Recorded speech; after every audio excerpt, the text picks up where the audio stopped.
Hello guys, welcome to my channel.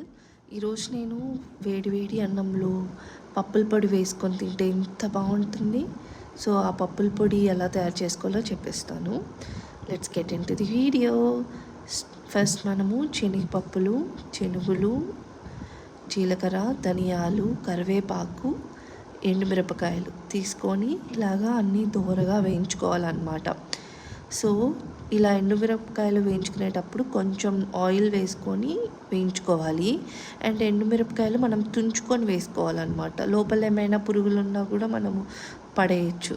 So ఇప్పుడు ఆ ఎండుమిరపకాయల్లో మనం ఆల్రెడీ వేయించుకున్న ధనియాలు, జీలకర్ర వేసుకోవాలి.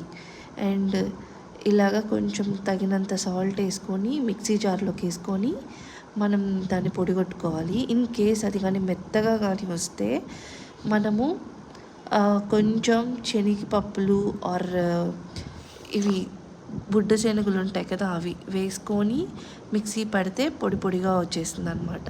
అంతే గాయస్, ఇది మనం ఇడ్లీలోకి, ఉప్మాలోకి, దోశలోకి, అన్నంలోకి తింటే సూపర్గా ఉంటుంది.